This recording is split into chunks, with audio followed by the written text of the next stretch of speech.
talk all about aperture. Everything you need to know about aperture. So first, let's just go and find a good location that we can use to film. Oh yeah, that's nice. So let's just keep walking backwards so the sun hits my face better. Let's just go first to a perfect location that we can use to get the best pictures and the best results for the video. So anyways, I am thinking to go up on that rock over there. I don't know if you can see it way back there. That's about 1.5 times my height, so it's kind of tall. But still, I'll go up there, and then I think up there we have the best results for the video. So let's just go up there.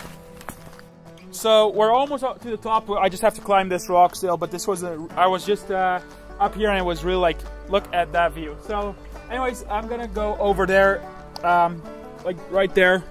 There's a little plateau I can sit on, and then I can talk to you guys about aperture from up there. So yeah, I just wanted to show you guys this beautiful view here before I really start into the video. So anyways, I'll see you guys on the plateau.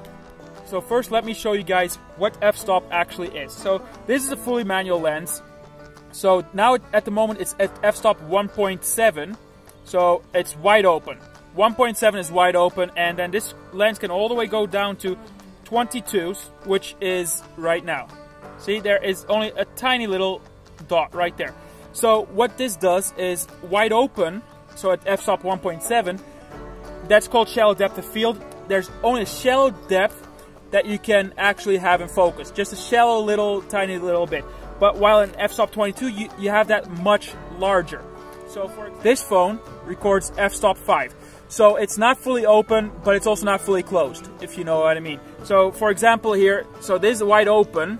So if I twist this, see how that just goes smaller and smaller.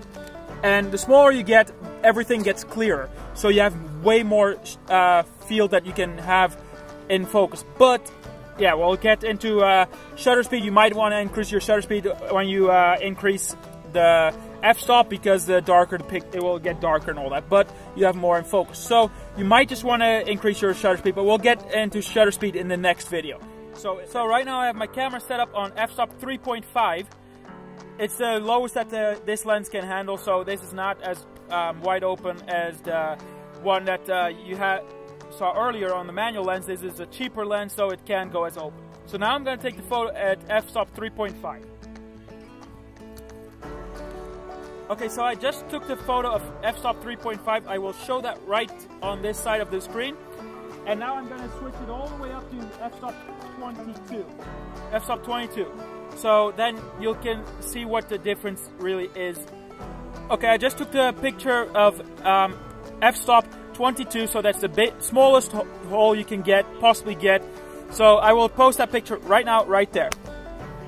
So now, as you saw in the first picture, everything was blurry in the background and all that, and in the foreground it was all whatever I wanted to have in focus, it was in focus. But when you look at the f-stop 22, then you can see that it's a lot wider of depth you can get. So what I'm trying to say here is, when you have smaller number, so like 3.5, which is the lowest this lens can go, you have less in focus, but you have more light coming in.